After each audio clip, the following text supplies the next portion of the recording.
Cambridge, Massachusetts, autumn 1992. A college student answers a cryptic classified ad and walks into a basement meeting that will turn him into a millionaire before graduation. MIT lecture hall, morning session. Kevin Lewis spots the bulletin board notice between problem sets.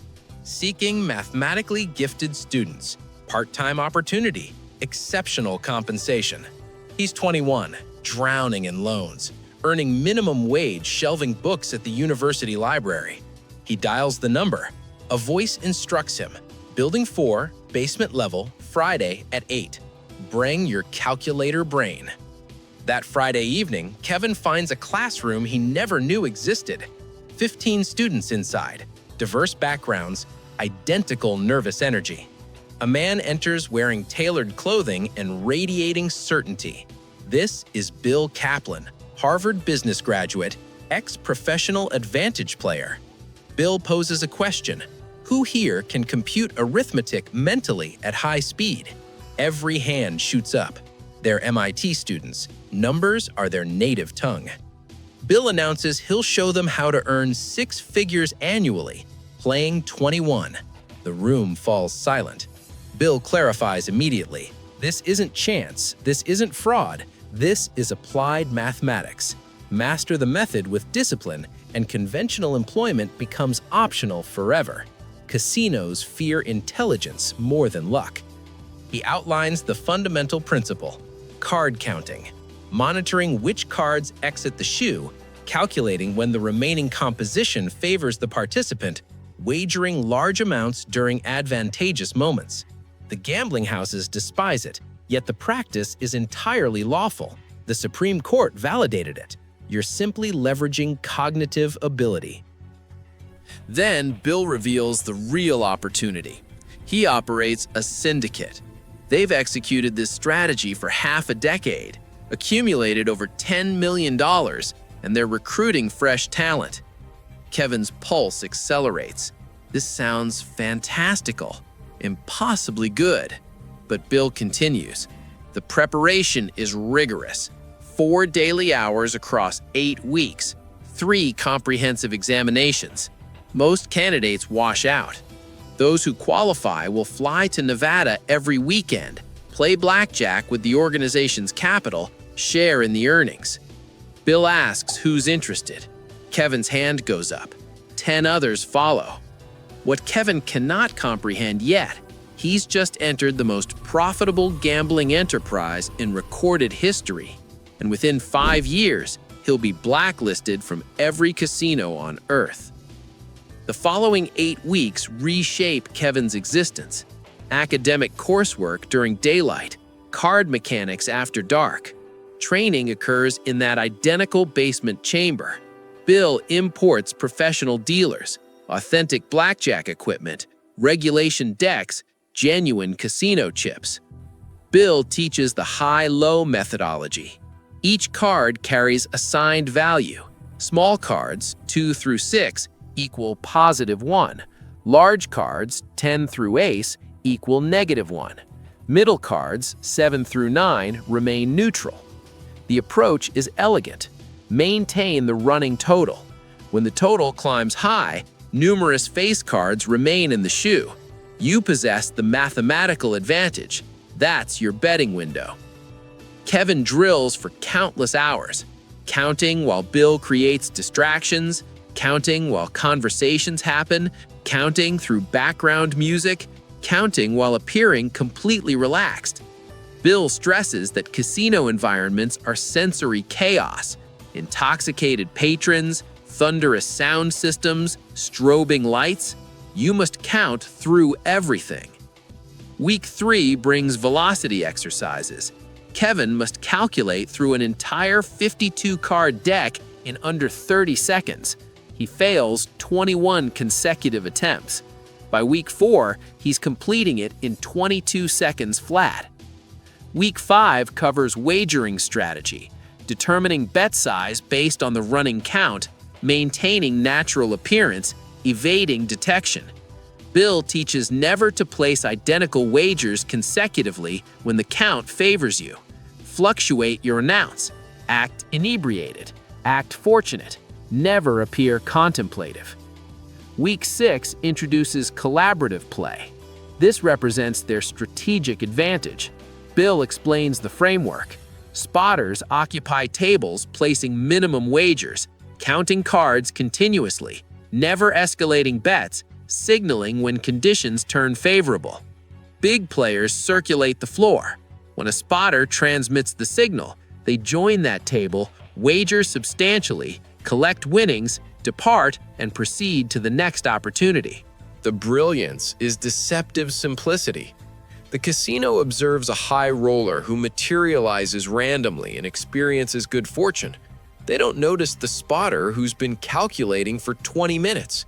They don't perceive the coordination. Week 8, final assessment. Kevin occupies a blackjack position. 3 veteran players attempt distraction tactics.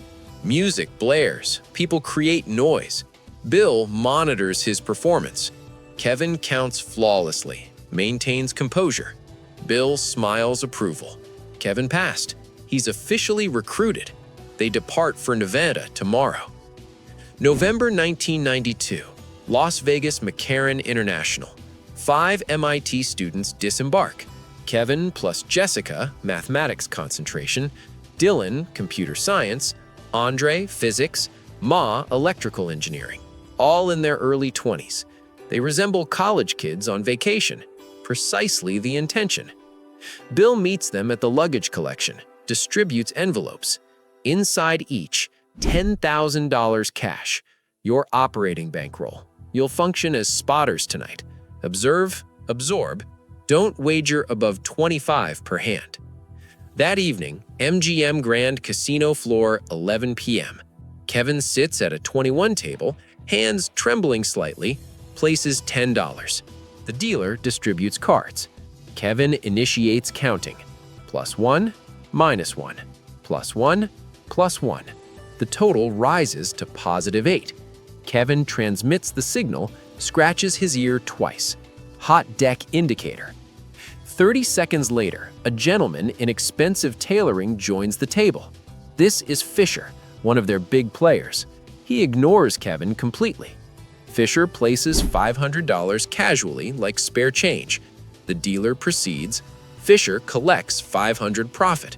Next hand, Fisher wagers $800, wins again. $800 profit. Next hand, $1,000, wins. $1,000 profit. 3 hands, $2,300 profit. Fisher stands, tips the dealer $100, walks away. The dealer suspects nothing. The pit supervisor notices nothing. To their perception, Fisher just experienced luck. But Kevin understands reality. Fisher won because mathematics predicted it. Over 6 hours, Kevin identifies 4 favorable shoes. The big players extracted $18,000 that night. As they exit the casino at 5 a.m., Bill hands Kevin cash. Excellent work. You just earned $3,600 tonight. That's your portion. Kevin stares at the bills. $3,600? He generated more in 6 hours than 3 months at the library. Same time next weekend. Kevin nods. He's addicted. For the subsequent year, the MIT syndicate operated like precision machinery. Every Friday, fly to Vegas. Register at different hotels using aliases. Friday night through Sunday dawn, hit the gambling houses. MGM, Caesars, Bellagio, Mirage, Luxor. Sunday afternoon, fly back to Boston. Monday, return to classes. The system is immaculate. Spotters work 4 to 6 hour shifts monitoring multiple tables. When a shoe turns favorable, count +8 or higher, they signal. Big players rotate between properties, never remain at one table beyond 30 minutes, win significantly, and exit. The bank, investors fund the operation. The syndicate divides profits, 50% to investors, 50% to players. Kevin's position evolves. He begins as a spotter, earning $2,000 to $4,000 per weekend. Then Bill elevates him. You're prepared to be a big player. December 1993, Kevin's debut night as a big player. He's wearing a $2,000 suit, Rolex timepiece, counterfeit but convincing, carrying $50,000 in chips. Jessica signals from table 12, favorable deck. Kevin approaches, confident, relaxed. Orders whiskey he won't consume. Places a $1,000 wager. Wins. Places $2,000. Wins again. Places $3,000. Wins again. 3 hands, $6,000 profit. Kevin tips the dealer, finishes his whiskey, walks away. The pit supervisor watches his departure, makes notation, and takes no action. Lucky gamblers exist. This individual just caught a hot streak. Over the following year, Kevin accumulated $400,000 as a 22-year-old college student. He eliminates his student debt, purchases a vehicle, relocates to a superior apartment.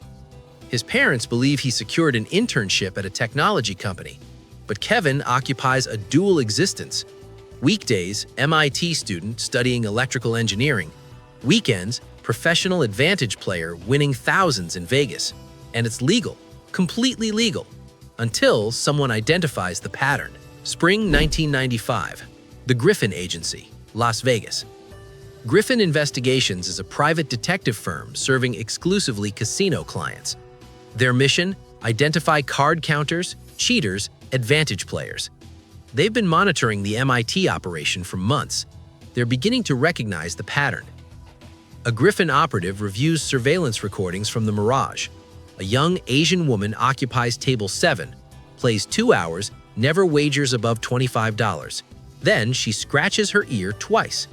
30 seconds afterward, a man in expensive tailoring sits down, wagers $1,000 per hand, wins $15,000 in 20 minutes, exits. The same woman, 1 hour later, scratches her ear twice at table 14. The same man materializes, bets large, wins, exits. The operative pulls footage from the Bellagio. Same pattern, different individuals, identical system. They're functioning as a coordinated unit. Spotters and big players. Classic card-counting operation. Griffin begins constructing dossiers, photographs of syndicate members, dates they appeared, casinos they targeted, estimated earnings. By mid-1995, Griffin has identified 12 members of the MIT syndicate. They distribute the photographs to every major casino in Nevada. The report title, MIT Blackjack Team, High-Level Card-Counting Organization. Estimated winnings, 10 to 20 million. Approach with caution. But the syndicate doesn't know they've been identified. Not yet. They continue playing, continue winning, and continue pushing. Until one night at MGM Grand. June 1995, MGM Grand, Las Vegas, 1:47 a.m. Kevin is functioning as a big player. He's been winning for 90 minutes, up $23,000 tonight. Dylan signals from table 9. Favorable deck. Count, positive 12. Kevin approaches. But as he sits, he notices something. The pit supervisor is staring at him. Not casual observation. Direct, focused attention. Kevin places $1,500, attempting to look natural. The pit supervisor lifts a phone, speaks into it while watching Kevin.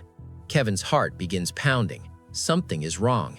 He wins the hand. $1,500 profit. Place another wager, $2,000. The pit supervisor replaces the phone, walks toward the table. Kevin wins again, $2,000 profit. But now the pit supervisor stands directly behind the dealer, still watching Kevin. The supervisor offers Kevin a beverage. His tone is friendly, his eyes aren't. Kevin declines, claiming he's fine. The supervisor asks how long Kevin has been playing tonight. Kevin responds he just arrived, feeling fortunate. The supervisor nods but doesn't leave. Kevin plays 2 additional hands, wins 1, loses 1, then stands. He hands his chips to the dealer for cash out. $26,500 in chips.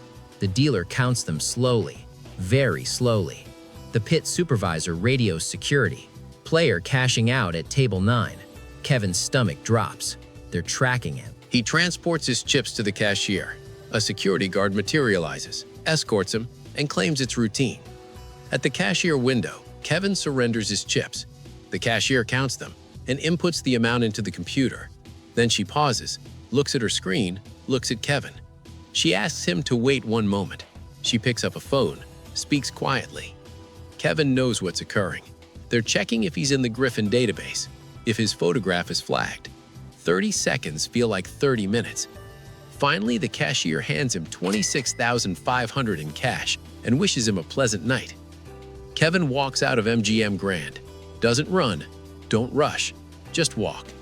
But once outside, he retrieves his phone, texts the syndicate. Burned at MGM, they're watching. Extract now. Within 20 minutes, the entire syndicate evacuates the casino. They convene in Bill's hotel room. Bill confirms they're identified. Griffin probably distributed their photographs.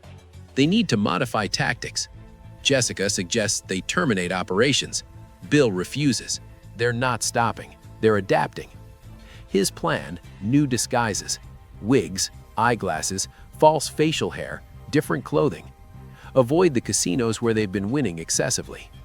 They rotate into smaller properties: Reno, Tahoe, Atlantic City. Let Vegas cool for several months. It functions temporarily, but Griffin continues building their dossier. And in 1996, everything transformed. February 1996, Chinese New Year, Las Vegas. The syndicate plans their largest operation yet. 12 players, 6 casinos, simultaneous execution. The objective: win $500,000 in 3 days. They've been training new recruits, refining signals, and practicing for months. Friday night, the operation commences. Kevin and 3 other big players hit the Bellagio. Jessica and 2 spotters work at MGM. Dylan's unit takes the Mirage. 3 additional teams cover Caesars, Luxor, New York, New York. The strategy: overwhelming force. Hit multiple tables simultaneously, win rapidly, move constantly. By Saturday morning, they're up $180,000. Saturday night, Kevin is performing brilliantly. He wins $47,000 in 4 hours at the Bellagio. Dylan wins $38,000 at the Mirage. Jessica spots 7 favorable decks. Every big player wins.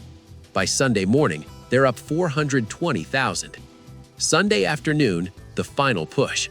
They need $80,000 more to reach the $500,000 objective. Kevin sits at a blackjack table in the Bellagio. The count climbs to positive 14, one of the highest he's ever witnessed. He wagers $5,000, wins. Wagers $8,000, wins. Wagers $10,000, wins. In 12 minutes, Kevin wins $37,000. Across the casino, Dylan wins $28,000. Jessica's big player wins $19,000. Sunday, 4 p.m., they hit the goal: $503,000. The entire syndicate checks out of their hotels, flies back to Boston that night. They meet at Bill's apartment Monday. Champagne celebration, the biggest weekend in syndicate history. Each player's portion: $40,000 for 3 days of work. But what they don't know, every single win was recorded. Every face was captured on surveillance. And Griffin Investigations is connecting the evidence. The bill is coming due. 1997, the casino industry makes a decision. They're losing millions to card counters. The MIT syndicate is just one of several operations. Something must change. The solution? Facial recognition technology. Casinos install new camera systems, software that scans every face entering the property, compares it to a database of known card counters, cheaters, banned players. Griffin Investigations provides the photographs, thousands of them, including 12 members of the MIT Blackjack Syndicate. The system was activated in January 1997. Kevin doesn't know about it. Nobody on the syndicate does. February 1997, Kevin walks into the Bellagio. He makes it 15 feet past the entrance when a security guard approaches. "Come with me, please." Kevin's heart drops. They escort him to a back room. Small, no windows. A security director is waiting. The director explains they know Kevin's identity. They know about the card-counting syndicate. His photograph is in their database. He's trespassed from this property and all MGM-owned casinos. If he returns, he'll be arrested. Kevin argues that card counting isn't illegal. The director concurs, but they have the right to refuse service. Kevin is finished here. They escort him out, photograph him at the exit, add him to the permanent ban list. Kevin calls Bill immediately. Facial recognition got me. I'm banned. Over the following 3 months, it happens to everyone. Jessica, Dylan, Andre, Ma. All 12 core members of the syndicate. Banned, trespassed, blacklisted. Some attempt disguises, wigs, eyeglasses, false beards, but the software is too sophisticated. It recognizes faces even with alterations. By May 1997, the MIT Blackjack Syndicate could not play in any major casino in Nevada. The golden age is over. With Vegas off limits, the syndicate tries other cities, Atlantic City, Reno, Biloxi, but it's not the same. Smaller winnings, arguments over money, some members skimming profits. The trust is breaking. Summer 1998. Bill calls the final meeting. The syndicate is finished. Facial recognition eliminated them. Griffin has files on everyone. Over 6 years, they won $50 million, more than any card-counting syndicate in recorded history. But it's time to walk away. The syndicate dissolves. Some pursue graduate school, some take finance positions, some become poker players. Kevin finishes his MIT degree in 1999, has $380,000 in the bank, no debt, but he's banned from every major casino in the world, Vegas to Macau. His photograph is in every database. He can never play blackjack professionally again. Was it worth it? If you enjoyed this story from LUMORA Files, hit that like button and let us know what risks you'd take for that kind of reward. Yeah, it was absolutely worth it.